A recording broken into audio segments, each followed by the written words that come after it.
$44.8 billion for spices and mayo. I'm telling you, this sector is losing its collective mind. Oh, stop. McCormick merging with Unilever Foods is a masterclass in scale. Look at the global distribution footprint they're acquiring. Sure, if regulators actually approve it by mid-2027. 2027, Maya. I'll be fully gray by then.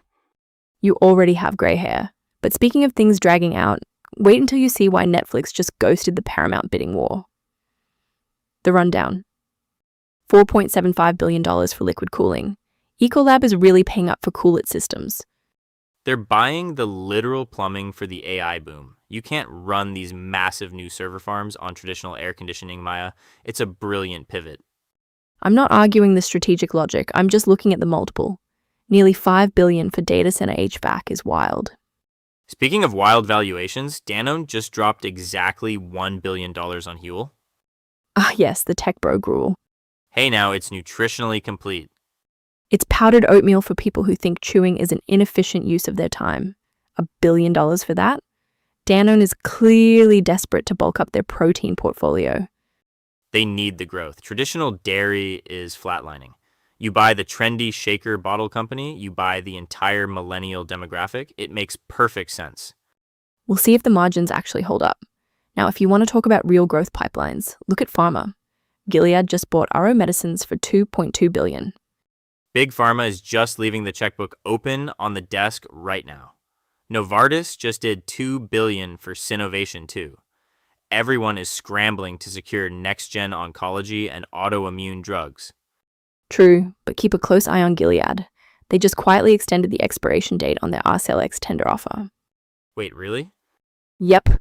Buried in a filing usually means a key shareholder is holding out or regulators are asking annoying questions. We'll see what happens before the new window closes. See, this is why you read the footnotes. Look, the absolute biggest check this week was in infrastructure. GIP and EQT teaming up to swallow AES Corp for $33.4 billion. 33.4. That's a massive deal. Syndicated mega deals are back, but honestly, I'm still distracted by the media circus. Netflix just abruptly walked away from the Paramount bidding war. Which means Skydance finally clinched the winning bid. Barely. And Paramount and Warner Brothers are still circling each other in the background. The drama is exhausting. I feel like I've been reading about Paramount mergers since my first year as a banking analyst. You practically have. But we need to talk about the actual mega deal of the week. McCormick is merging with Unilever Foods. $44.8 billion. Total consumer packaged goods consolidation. They want to create an unprecedented global food and flavor powerhouse. I have so many thoughts on how this actually clears regulatory approvals by mid-2027. I brought the market share data. You want to see exactly how much of the condiment aisle they're about to own. The big one. $44.8 billion for mayonnaise and garlic powder. I am still trying to wrap my head around the sheer scale of this McCormick and Unilever Foods merger. It's not just mayo, Nate. You're looking at the creation of a global flavor cartel. But honestly, the price tag isn't even the wildest part of this press release. I know exactly what you're going to say. Mid-2027. The closing timeline, 3 years. 3 years. You don't put a mid-2027 target on a deal unless your antitrust lawyers are weeping in a conference room somewhere. They know European and US regulators are going to drag them through the mud over grocery aisle dominance. See, I disagree. I think they're just being realistic about the sheer complexity of carving out Unilever Foods. Unilever has been trying to figure out its food portfolio for years. Ice cream is already on the chopping block. Now they're merging the rest with McCormick. It's brilliant.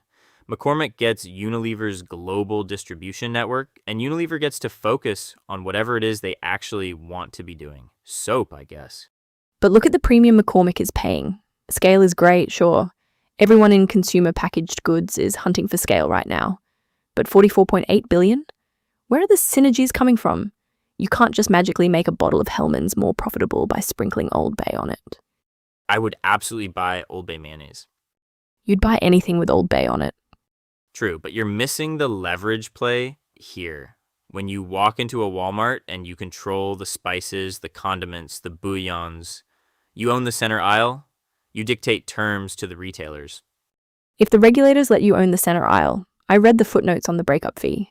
It's massive. If the FTC decides this creates an illegal condiment monopoly, McCormick takes a brutal financial hit. You always go straight to the breakup fee. Because that's where the truth lives. The bankers write the headlines, the lawyers write the footnotes, and the lawyers are terrified. Fair. But strategically, this is exactly what the consumer goods sector needs. Consolidation is the only way out of the current inflation trap. You're going to see more of these mega mergers, not fewer. We'll see if they actually make it to 2027. A lot can happen in 36 months. Executives retire, markets crash, people stop eating mayo. Nobody's giving up mayo.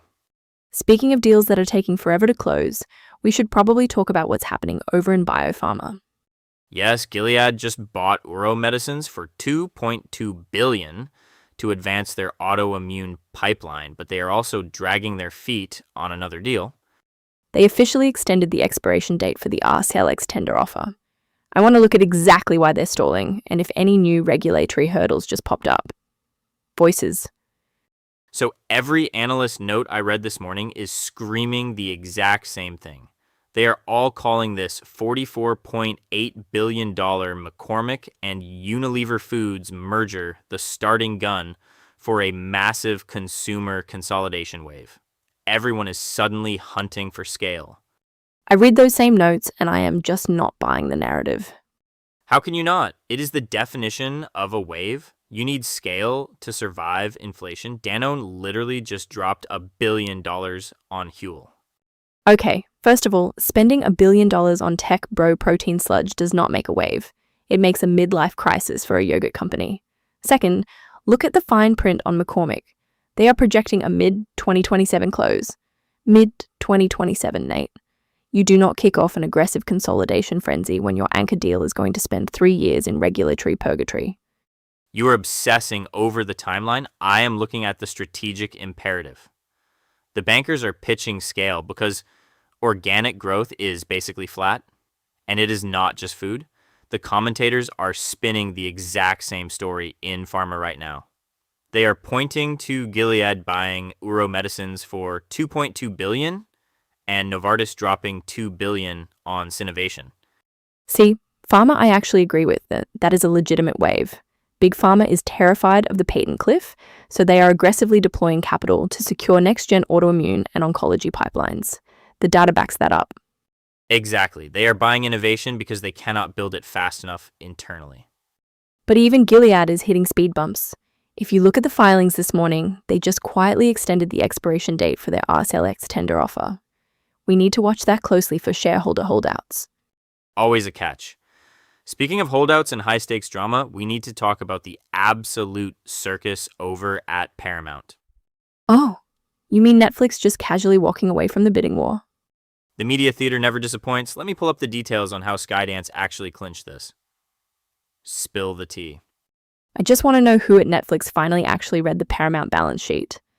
You think it took them that long to look at the numbers? Someone had to sit their executive team down and say, hey, do we really want to own a literal mountain of declining linear cable networks? Skydance is popping champagne right now, but winning a bidding war because the smartest buyer in the room quietly walked out the back door is not exactly a vote of confidence. Netflix abruptly withdrawing is the ultimate power move. Just, nope, we are out. Have fun with the cable bundle. I actually think Netflix really wanted the IP. They wanted that library to feed the algorithm.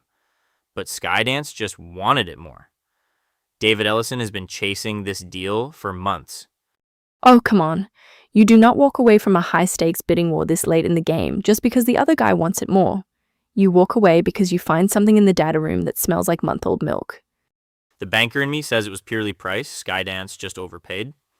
The journalist in me says Netflix remembered they are a tech company. Why buy the whole farm when you can just license the crops for pennies? Well, speaking of legacy media anchors, Warner Bros. Is apparently still circling the parking lot. Wait, really? Still? I thought that died. The rumors will not die. Every time David Zaslav looks at a spreadsheet, another Paramount merger rumor gets its wings. That is terrifying. Two rocks tied together do not float, Nate. But they make a very impressive splash. I cannot with these media executives. They treat billions of dollars like a vanity project. Which is exactly why I prefer deals where the products are actually tangible. Give me a strategy I can literally find in my pantry. You mean like $44.8 billion worth of spices and mayo? Exactly. McCormick and Unilever Foods just reshaped the grocery aisle, and we need to talk about the scale of this monster. Tomorrow's radar. So looking at tomorrow, I'm glued to the SEC feed for this Gilead and RCLX tender offer extension. Big Pharma's on a massive shopping spree right now. Gilead just dropped $2.2 billion on Oro medicines. They're desperate for that autoimmune pipeline. I wouldn't call it desperate, Nate. It's highly calculated. They're buying de-risked assets. Calculated? Come on. When you keep extending a tender offer window, that usually means some major shareholder is holding out for a sweeter premium. Or they're just waiting on a mundane regulatory sign-off. Not everything is a dramatic boardroom standoff. Speaking of drama, did you see Netflix just casually walked away from the Paramount bidding war? Wait, really? So Skydance just takes it? Yep, Skydance finally clinched it. Netflix looked at that messy legacy media balance sheet and walked right out the door. Honestly, smart move. I read those Paramount footnotes. The synergy math never actually worked.